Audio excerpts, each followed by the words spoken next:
Praise the lord. మన ప్రభువైన యేసుక్రీస్తు వారి శ్రేష్టమైన నామంలో మీ అందరికీ కూడా వందనాలు. ఈరోజు ఆ పరమ తండ్రి మనందరినీ ప్రేమించి అనుగ్రహించినటువంటి వాగ్దానము, దేవుడు తన్ను ప్రేమించు వారి కొరకు ఏవి సిద్ధపరిచినో అవి కంటికి కనపడలేదు, చెవికి వినపడలేదు, మనుష్య హృదయమునకు గోచరము కాలేదు. మొదటి కొరింథీయులకు రాసిన పత్రిక 2వ అధ్యాయం 9వ వచనం. No eye has seen, no ear has heard, no mind has conceived what God has prepared for those who love him. 1 Corinthians chapter 2 verse 9. ఈరోజు ఆ పరమ తండ్రి మనందరినీ ప్రేమించి అనుగ్రహించిన కృపావార్తను బట్టి ధ్యానించుకుందుము. కొన్నిసార్లు దేవుని కార్యాలు మన జీవితంలో ఎంత అర్థం చేసుకున్నా కూడా అర్థం కావండి. అసలు దేవుడు ఏం చేస్తున్నాడో కూడా అర్థం కాదు. ప్రస్తుతం నువ్వు వెళ్ళే పరిస్థితికి దేవుడు నీ ఎడల జరిగించే తన చిత్తానికి బహుశా ఏమాత్రమూ కూడా సంబంధం లేకపోవచ్చు. కానీ దేవుడు తన్ను ప్రేమించే వారి కొరకై అసలు ఏం సిద్ధపరిచాడో నేటి వరకు కూడా మన కంటికి కనిపించలేదు. కానీ మన దేవుడు సమస్తాన్ని కూడా తనను నమ్మిన బిడ్డల జీవితాలలో బాగుగా జరిగిస్తాడు అని మాత్రం నమ్మాలండి. ఈరోజు ఈ వాక్యం వింటున్న నువ్వు అనుకోవచ్చు, నేను ఎదుర్కొనే పరిస్థితి చూస్తే నా జీవితంలో ఏమీ కూడా అనుకున్నవే జరగటం లేదు, దేవుడేమో అంతా నీ మేలుకై సమస్తం జరిగిస్తున్నాను అని సెలవిస్తున్నాడు. కానీ రాను రాను నేను వెళ్ళే పరిస్థితి చూస్తే అసలు మంచి రోజులు వస్తాయా అనే నమ్మకం కూడా లేకుండా పోతుంది. అసలు నిజముగా నా కొరకై దేవుడు ఏమన్నా సిద్ధపరిస్తే నాకు చూపించాలి కదా అని రకరకాల ప్రశ్నలు బహుశా ఈనాడు నీ హృదయంలో కలగవచ్చు. కానీ ఆయన నీ జీవితంలో కలిగి ఉన్న ఉద్దేశాలు ప్రస్తుతం నీకు తెలియకపోవచ్చు. కానీ లేఖనాలు సెలవిచ్చిన రీతిగా నీ యందు భయభక్తులు గలవారి నిమిత్తము నీవు దాచి ఉంచిన మేలు ఎంతో గొప్పది. నరుల ఎదుట నిన్ను ఆశ్రయించిన వారి నిమిత్తం నీవు సిద్ధపరిచిన మేలు ఎంతో గొప్పది అని లేఖనాలు సెలవిచ్చిన ప్రకారం దేవుడు ఈ లోకంలో అందరి కోసం మీరును సిద్ధపరుస్తాడని ఒక్కసారి ఆలోచన చేస్తే ప్రియులారా, ఎవరైతే నిత్యం తన యందు భయభక్తులు కలిగి జీవిస్తూ ఆయనను ప్రతి పరిస్థితులలో కూడా వారి పరిస్థితులు ఏ రీతిగా ఉన్నా కూడా దేవుణ్ణి విడిచిపెట్టకుండా ప్రేమిస్తారో వారి పట్ల దేవుడు చేసే కార్యాలు అతి భీకరమైనవి ప్రియులారా. ఆనాడు యోబు దేవుని యందు భయభక్తులు గలవాడు, చెడుతనాన్ని అసహించుకున్నవాడు. కానీ ఒక్కగానొక్క సమయంలో తన కళ్ళ ముందే తన యొక్క 7 కుమారులు 3 కుమార్తెలు మరణించారని ఒక దాసుడు పరిగెత్తుకుని చెప్పగా వేరొక దాసుడు వెంటనే వచ్చి నీ యొక్క పశు సంపద గొర్రెలను ఆకాశం నుంచి అగ్ని వచ్చి కాల్చి వేసింది అని చెప్పుచుండగానే మరి ఒక దాసుడు వచ్చి కల్దీలు నీ ఒంటల మీద పడి చంపారయ్యా అని చెప్పుటకు నేను ఒక్కడినే పారిపోయి వచ్చి తిని అని చెప్పగానే ఆ సమయంలో యోబు పరిస్థితి చూశారా ప్రియులారా? తన కళ్ళ ముందు తన సమస్తం కూడా నాశనమైపోతూ ఉంటే అది మేలంటారా? నేను నా దేవుణ్ణి ఎంతగా ప్రేమించినా నా కళ్ళ ముందే సమస్తం కోల్పోతూ ఉంటే ఎలా ఇది మేలు అని నేను అనుకోవాలి? కంటికి కనిపించిన మేలు కంటే కళ్ళ ముందే జరిగే కీడును చూసి వాస్తవానికి ఆనాడు యోబు తట్టుకోలేకపోయాడు. తన 10 మంది పిల్లలను సమాధి చేసి యోబు తిరిగి వస్తూ ఉంటే అందరూ కూడా అయ్యో యోబు, నువ్వు దేవుణ్ణి ఎంతలా ప్రేమించావయ్యా, ఎంతలా ఆయన యందు భయభక్తులు కలిగి జీవించావు. కానీ దేవుడేంటి నీ విషయంలో ఎందుకు ఇంత కీడును అనుమతిస్తూ వస్తూ ఉన్నాడు? అసలు ఏం చేశాడు ఆయన నీకు? ఇంత అన్యాయం చేశాడే నీ దేవుడు అని దారి పొడవునా అందరూ కూడా యోబును చూసి జాలిపడుతూ ఉంటే మరికొందరైతే యోబును చూసి నవ్వుతూ ఉంటే యోబు మాత్రం ఎవరి మాటలను బట్టి కృంగిపోకుండా నా దేవుడు నన్ను ప్రేమిస్తున్నాడు. ప్రస్తుతం నా కంటికి కనపడేది లోకం దృష్ట్యా కీడుగా ఉండవచ్చు. ప్రస్తుతం నా దేవుడు నా కొరకై ఏమి సిద్ధపరిచాడో తెలియకపోవచ్చు అందరికీ కూడా. కానీ రానున్న దినాలలో అవి మేలు జరుగుటకై ప్రస్తుతం నేను కీడును అనుభవించాల్సిందే అని నమ్ముతూ వచ్చినాడు. అందుకే దేవుడు యోబును ఎంతగానో ప్రేమిస్తూ వస్తూ ఉన్నాడు. కాబట్టే తన హృదయానికి సైతం అంతు చిక్కని విధంగా ఎంత కీడును అనుభవించాడో దేవుడు సమస్తాన్ని కూడా మేలు కొరకై జరిగిస్తూ వస్తూ ఉన్నాడు. ఈరోజు ఈ వాక్యం వింటున్న ప్రియ దేవుని జనాంగమా, దేవుని ప్రేమించు వారి కొరకై అనగా ఆయన సంకల్పం చొప్పున పిలువబడిన వారి కొరకై సమస్తం కూడా మేలు కలుగుటకై జరిగిస్తున్నాడు అని ఈరోజు ఈ వాగ్దానం వింటున్న నువ్వు నేను మనమందరము కూడా నమ్ముతున్నామా? ప్రస్తుతం నువ్వు ఎంత దేవుణ్ణి ప్రేమించినా కూడా, ఆయన యందు భయభక్తులు కలిగి జీవించినా కూడా నువ్వు కీడును అనుభవిస్తున్నావేమో కదా.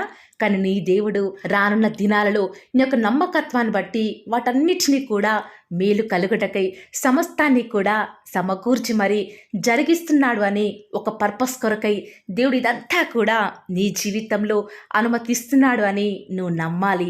అవి నీకు హానికరమైనవి ఎంత మాత్రమూ కూడా కాదు ప్రియులారా. దేవుడు వీరి ఎడల గొప్ప కార్యాలు జరిగిస్తాడు అని అన్యజనులందరూ కూడా చూసి ఆశ్చర్యపోయేలాగా, వారి చెవులు గింగురుమనేలా నీ దేవుడు నిన్ను గొప్ప చేయబోతున్నాడు. తన కొరకు కనిపెట్టుకుని వారి విషయమై ఆయన తప్ప మన కార్యం సఫలం చేయు మరి ఏ దేవునికి కూడా ఎవడనూ కూడా ఏ కాలమున చూడలేదు. కాబట్టి ప్రియులారా, ఈ రోజు నుంచి దేవుడు నీ కొరకై ఎంతో గొప్ప మేలును దాచి ఉంచాడు అని నీ శ్రమలలో సైతం నమ్ముతూ వస్తావు. దేవుడు ఖచ్చితంగా ఇంత మంచి వాగ్దానాన్ని నీ జీవితంలో నెరవేరుస్తూ వస్తాడు. ఆనాడు యోసేపు యొక్క అన్నలు ఎంత కీడును యోసేపుకు చేయాలని చూస్తూ వస్తున్నారు. ఆ కీడంతటినీ కూడా ఆ పరమ తండ్రి చూస్తూ వస్తూ ఉన్నాడు. కాబట్టి ఆనాడు యోసేపు జీవితంలో ఆ పరమ తండ్రి ఆ కీడంతటిని కూడా మేలు కొరకే మారుస్తూ వస్తూ ఉన్నాడు. కాబట్టి ప్రియులారా, ఆనాడు ఎంతోమంది భక్తులు వారి జీవితాలలో దేవుని యొక్క ఆశ్చర్యకార్యాలు చూస్తూ వస్తూ ఉన్నారు. కాబట్టి ఈనాడు దేవుడు ఉన్నాడని తెలుసు, కానీ మనం ఆయన చూడలేకపోయినా కూడా నమ్ముతున్నాం కదండి. ఆ యొక్క నమ్మకాన్ని కొనసాగించండి. ఖచ్చితంగా దేవుని యొక్క కార్యాలు మీ జీవితంలో చూడబోతూ వస్తూ ఉన్నారు. ప్రార్థన. నన్ను మమ్మల్ని మిక్కిలిగా ప్రేమించిన మా ప్రియ పరలోకమందున మా తండ్రి, జీవం కలిగిన దేవా, మీ బంగారు పాదములకు లెక్కలేని స్తుతులు స్తోత్రాలు చెల్లించుకుంటూ వస్తూ ఉన్నాను. ఎంతైనా కూడా మీరు నమ్మదగిన దేవుడవుగా అద్భుతాలు ఆశ్చర్యకార్యాలను మిమ్మల్ని నమ్ముకున్న బిడ్డల పక్షముగా నేటి వరకు కూడా జరిగిస్తున్న ఆత్మదేవ, మీకే స్తుతులు స్తోత్రాలు చెల్లించుకుంటూ వస్తూ ఉన్నాను. దేవా, ఈ దినమున మీరు మమ్మల్ని ప్రేమించినారు, మమ్మల్ని జ్ఞాపకం చేసుకున్నారు తండ్రి. ఎలాంటి కీడు మా దరికి రాకుండా నేడు దినమంతట్లో కూడా మమ్మల్ని కాచి కాపాడి మమ్మల్ని ప్రేమించి మాకు అనుగ్రహించినటువంటి ఒక నూతనమైన దినాన్ని బట్టి వందనాలు చెల్లించుకుంటూ వస్తూ ఉన్నాను. దేవా, ఈ యొక్క వాగ్దానం ద్వారా మీరు మాతో మాట్లాడిన విధానం బట్టి వందనాలు చెల్లించుకుంటూ వస్తూ ఉన్నాను. ఈరోజు ఎవరైతే తండ్రి మిమ్మల్ని ప్రేమించి ఈ యొక్క వాగ్దానం విని ప్రార్థనలు ఏకీభవిస్తూ వస్తూ ఉన్నారో వారి జీవితాలలో ఈ యొక్క వాగ్దానాన్ని ఉన్నట్లుగా నెరవేరుస్తూ రండి. తద్వారా వారి యొక్క జీవితాలలో మీ యొక్క మేలులను వారు చూసేవారిగా ప్రతి ఒక్కరిని కూడా మీరే సిద్ధపరుస్తూ వస్తారని కూడా ప్రార్థిస్తూ వస్తూ ఉన్నారు. ఈరోజు ఎన్నో ఆటంకాలు తండ్రి, ఎన్నో అవమానాలు దేవా, ఎన్నో నిందలు తండ్రి, మిమ్మల్ని వెంబడించకుండా మీ వైపు చూడకుండా నన్ను మమ్మల్ని అందరినీ కూడా ఎంతగానో నరక యాతనకి గురి చేస్తూ వస్తూ ఉండగా దేవా, మమ్మల్ని జ్ఞాపకం చేసుకుంటూ రారా. ఈనాడు మీరు మమ్మల్ని కరుణించరా తండ్రి. దేవా, మీ వైపు మా కనులు చూస్తూ వస్తూ ఉన్నాయి తండ్రి. యజమానురాలి తను కరుణించేదాకా దాసి కనులు ఏ రీతిగా అయితే తన వైపు చూస్తూ వస్తూ ఉన్నాయో, యజమానుడు కరుణించేదాకా దాసుని కన్నులు తన వైపు ఏ రీతిగా తిరుగుతూ వస్తూ ఉన్నాయో దేవా, ఈనాడు మీ తట్టు చూస్తూ వస్తూ ఉన్నాము. ఒక్కసారి మమ్మల్ని కరుణించరా. కొండల తట్టు మా కన్నులు ఎచ్చున్నాం తండ్రి. మాకు సహాయం ఎక్కడి నుంచి లభిస్తుంది? భూమి ఆకాశం సృజించిన యెహోవాని మాత్రమే మాకు సహాయం లభిస్తుంది. కాబట్టి మీ వైపు చూస్తూ ప్రార్థిస్తుండగా మా జీవితంలో ఒక అద్భుతమైన కార్యాన్ని జరిగిస్తూ రారా. మిమ్మల్ని నమ్ముకున్న బిడ్డల పక్షముగా ఈ యొక్క వాగ్దానాన్ని ఉన్నట్లుగా నెరవేరుస్తూ వస్తారని కూడా మీ సన్నిధానంలో వేకువజామున ప్రార్థిస్తూ వస్తూ ఉన్నాము. ఈరోజు ఎవరైతే మీ ప్రియులైన బిడ్డల తండ్రి వాగ్దానం విని ప్రార్థనలు ఏకీభవిస్తూ వస్తున్నారో వారి జీవితాలలో తండ్రి మీ యొక్క అద్భుతమైన కార్యాన్ని ఉన్నట్లుగా జరిగిస్తారని కూడా ప్రార్థిస్తూ వస్తూ ఉన్నాను. దేవా, ఎంతైనా కూడా మీరు మమ్మల్ని కాచి కాపాడేవాడవుగా, నామా ప్రభుడవుగా మాకు మీరే ఉన్న విధానం బట్టి వందనాలు చెల్లించుకుంటూ వస్తూ ఉన్నాను. ఈ దినమంతట్లో కూడా మీ యొక్క సహాయాన్ని మీ సన్నిధానాన్ని కోరుకొనిచుండగా దయచేసి కృప చూపించండి తండ్రి. ఈనాడు ఎవరైతే దుఃఖంలో ఉండి తండ్రి బలము లేని వారిగా ఉంటూ వస్తున్నారో వారిని జ్ఞాపకం చేసుకోరా.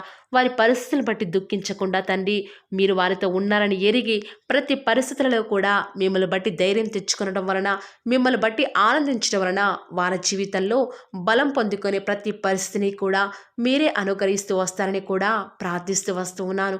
దేవా, ఎంతైనా కూడా మీరు నమ్మదగిన దేవుడు తండ్రి. మిమ్మల్ని నమ్ముకున్న బిడ్డలను ఎంత మాత్రము కూడా విడిచిపెట్టే దేవుడో కానే కాదు తండ్రి. అందుని బట్టి మిమ్మల్ని హృదయమారా సంతోషంతో తండ్రి ప్రార్థిస్తూ స్తుతిస్తూ వస్తూ ఉన్నాను.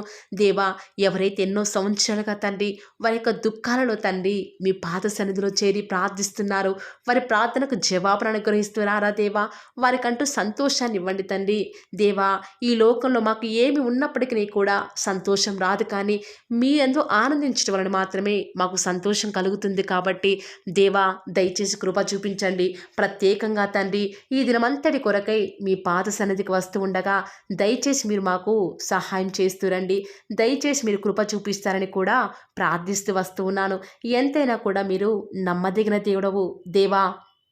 ఈరోజు మీరు మమ్మల్ని ప్రేమించి మాకు ఫాలో ది వార్ ఛానల్ ద్వారా అనుగ్రహించిన వాగ్దానం బట్టి వందనాలు చెల్లించుకుంటూ వస్తున్నాను. ప్రతిదినం కూడా నమ్మకంగా తండ్రి మీ యొక్క బిడ్డల అవసరాల నిమిత్తమై మీరు నన్ను జ్ఞాపకం చేసుకొని ప్రతిదినం కూడా ఫాలో ది వార్ ఛానల్ ద్వారా అనుకరిస్తున్న డైలీ బ్రెడ్ని బట్టి కూడా వందనాలు చెల్లించుకుంటూ వస్తూ ఉన్నాను. మీ యొక్క అనాదికాల సంకల్పం చొప్పున నేటి వరకు కూడా ఈ యొక్క పరిచర్యను ఎంతో ఘనమైన విధానంలో మీకు మహిమకరంగా నడిపించుకుంటున్న విధానం బట్టి మిమ్మల్ని ఆరాధిస్తూ వస్తూ ఉన్నాను. దేవా, మీ ప్రియులైన బిడ్డలు ప్రతి దినం కూడా ప్రేయర్ రిక్వెస్ట్లు పెడుతూ వస్తూ ఉన్నారు. అట్టి బిడ్డని జ్ఞాపకం చేసుకుంటూ రారా దేవా. వారి యొక్క ప్రతి అవసరాల నిమిత్తమై భారం కలిగి ప్రార్థించేటువంటి మంచి మనసును నాకు అనుగ్రహించండి దేవా. ఎవరైతే ఎలాంటి సమస్యల గుండా, వేదనల గుండా, చెప్పుకోలేని పరిస్థితుల గుండా ఈరోజు ఎవరైతే వెళ్తున్నారో ఒక్కసారి మీరు దయచేసి వారిని జ్ఞాపకం చేసుకుంటూ రారా. ప్రతి పరిస్థితులలో కూడా మీరే వారికి చాలని దేవుడుగా ఉంటూరండి. ఈరోజు ఎవరైతే ప్రయత్నించబోతున్నారో వారి ప్రతి పనిని కూడా మీరే సఫలం చేస్తురండి. నేడు దినమున ఏ పనులైతే ఆగిపోతూ వస్తూ ఉన్నాయో ఆ యొక్క ప్రతి పని కూడా ఆగిపోకుండా ముందుకే సాగిపోయే కృపను ప్రతి ఒక్కరికి కూడా మీరే అనుగ్రహిస్తూ వస్తారని కూడా ప్రార్థిస్తూ వస్తూ ఉన్నాను. దేవా, ఈరోజు మీ బిడ్డనే వారు చేసే ప్రతి వ్యాపారాన్ని కూడా దీవించండి, ఆశీర్వదించండి. ఎక్కడా కూడా నష్టం రాకుండా దయచేసి మీరు వారిని జ్ఞాపకం చేసుకుంటూ రండి. అంతేకాదు దేవా, మీరే మా ప్రతి అవసరాలలో కూడా మీరే మాకు దేవుడుగా ఉంటారని కూడా ప్రార్థిస్తూ వస్తున్నాను. ఈరోజు ఎవరైతే తండ్రి దూర ప్రాంతాలకు ప్రయాణమే వెళ్ళుచున్నారో వారిని జ్ఞాపకం చేసుకుంటూ రండి. ఇతర రాష్ట్రాలకు, ఇతర దేశాలకు వెళ్ళే బిడ్డల్ని జ్ఞాపకం చేసుకుంటూ రండి. మీ ప్రియులైన బిడ్డలు ఎక్కడ ఉన్నా, ఏ వ్యాపారం చేసినా మీ నామానికి మహిమ తెచ్చే విధంగా వారిని జ్ఞాపకం చేసుకుంటూ రండి దేవా. ఈనాడు ఈ లోకంలో మా కళ్ళ ముందే తండ్రి భక్తిహీనులైన వారు, దేవుని ఎరగని వారు గొప్ప స్థితిలోనికి వెళ్ళిపోతుంటే వారిని చూసి మీ బిడ్డల వారు డిసప్పాయింట్మెంట్ అవ్వకుండా తండ్రి మీరు వారిలో ఉన్నారు కాబట్టి మీరు మమ్మల్ని ఖచ్చితంగా ఒకరోజు గొప్ప స్థితిలో ఉంచుతారని నిరీక్షణ కలిగి మేము జీవించే భాగ్యాన్ని మాకు మీరు అనుగ్రహిస్తురండి. బహుశా మాకు ఈనాడు ఈ లోకానుసారంగా ఏమీ లేకపోవచ్చు, కానీ ప్రతిదినం కూడా అన్ని లేని వారికి లేనటువంటి ఆదరణను ప్రతిదినం కూడా ఈ యొక్క ఫాలో ది వార్ ఛానల్ ద్వారా మీరు మాకు అనుగ్రహిస్తున్నారు కదా తండ్రి. దాన్ని బట్టి మీకు వందనాలు చెల్లించుకుంటూ వస్తూ ఉన్నాను. దేవా, దయ చూపించండి తండ్రి. దయచేసి మాకు సహాయం చేయరా తండ్రి. మీ అంత విశ్వాసం నుంచి ప్రార్థిస్తున్నాం కదా. మా జీవితాలలో మీ యొక్క గొప్ప కార్యాన్ని జరిగిస్తారని కూడా మీ పాద సన్నిధిలో ప్రార్థిస్తూ వస్తూ ఉన్నాను. ఈరోజు ఎవరైతే తండ్రి దుఃఖంలో, వేదనలో, చెప్పుకోలేని పరిస్థితులలో తండ్రి అనారోగ్యాల గుండా వెళ్తున్నారో, ఐసీయూలలో ఉన్నారు, జనరల్ వార్డులలో ఉన్నారో తండ్రి, ఎవరైతే హాస్పిటల్ చెకప్ కొరకే వెళ్తూ వస్తూ ఉన్నారో తండ్రి, ఎవరైతే మరణపు పడకలో తండ్రి లేవలేని స్థితిలో తండ్రి మృత్యువుతో పోరాడుతూ తండ్రి కనీస ప్రార్థనలో ఏకీభవించినటువంటి నిస్సహాయ స్థితిలో ఉన్నారో అట్టి బిడ్డల కొరకు ఈరోజు భారం కలిగి ప్రార్థిస్తున్నాను. ఒక్కసారి మీరు వారిని జ్ఞాపకం చేసుకుంటూ రారా దేవా. దయచేసి మీరు వారి యందు కృప చూపించండి తండ్రి. ఎవరు ఎలాంటి మరణకర పరిస్థితిలో ఉన్నప్పటికీ నీకు తండ్రి మీరే వారిని ఆజ్ఞాపించండి తండ్రి. వారిని లేవనెత్తండి. మా ప్రతి పరిస్థితులలో కూడా మీరే మాకు చాలని దేవుడుగా ఉంటారని కూడా మీ పాద సన్నిధిలో ప్రార్థిస్తూ వస్తున్నాను. ఈరోజు ఎవరైతే పిల్లలు లేరని బాధపడుతున్నారో వారికి సంతానాన్ని అనుగ్రహించండి దేవా. ఈనాడు సంతు లేని దానిని కుమారులు గల సంతోషం గల తల్లిగా చేస్తానని వాగ్దానం చేసిన దేవా, దయచేసి సహాయం చేయండి. అబ్రహాం వాళ్ళను దీవించండి తండ్రి. వారి యొక్క సంతానము ఇసుక రేణువుల వలె విస్తరించుటకు గాను మీరే వారికి సహాయం చేస్తారని కూడా ప్రార్థిస్తూ వస్తూ ఉన్నాను. డెలివరీ కొరకై సిద్ధపడుచున్నటువంటి గృహిణులను జ్ఞాపకం చేసుకునండి. గర్భిణీ స్త్రీలను ఆశీర్వదించండి తండ్రి. తల్లి బిడ్డలకు క్షేమకరమైన ఆరోగ్యాన్ని మీరే వారికి అనుగ్రహిస్తూ వస్తారని కూడా ప్రార్థిస్తూ వస్తూ ఉన్నాను. దేవా, ప్రత్యేకించి తండ్రి, ఉద్యోగం లేదని బాధపడుతున్న యవ్వనస్తుల జ్ఞాపకం చేసుకోరా తండ్రి. వారి యొక్క ప్రతి పరిస్థితులలో కూడా మీ యొక్క సహాయాన్ని కోరుకొనిచుండగా దయచేసి కృప చూపించండి. మీరే వారికి తోడుగా ఉంటూ వస్తారని కూడా ప్రార్థిస్తూ వస్తూ ఉన్నాను. దేవా, ప్రత్యేకించి తండ్రి, వివాహం ఆలస్యమైపోతుందని ఎంతోమంది ఆడబిడ్డలు యవ్వనస్తులు దుఃఖంలో ఉన్నారు. ఎన్నో ఉపవాస ప్రార్థనలు చేస్తూ ఉండవచ్చు. దేవా, దయచేసి వారు భారం కలిగి చేస్తున్న ప్రార్థనను అంగీకరించి తగిన సమయంలో తండ్రి వారి యొక్క వివాహం జరుగుట ద్వారా మీ నామానికి మీరే మహిమ తెచ్చుకుంటూ వస్తారని కూడా ప్రార్థిస్తూ వస్తూ ఉన్నాను. ఇంకా తండ్రి, ఎవరైతే తండ్రి చెప్పుకోలేని సమస్యల చేత, ఇరుగు పొరుగు వారి దేవా సమస్యల చేత బాధపడుతున్నారో వారిని జ్ఞాపకం చేసుకొని వారికి సంతోషాన్ని అనుగ్రహిస్తారని, ఇప్పటి వరకు కూడా చేస్తూ వచ్చిన ప్రార్థన అంగీకరించినారని నమ్ముచూ స్తుతిస్తూ యేసుక్రీస్తు నామమున స్తుతించి ప్రార్థించి వేడుకొనుచున్నాం తండ్రి. ఆమేన్.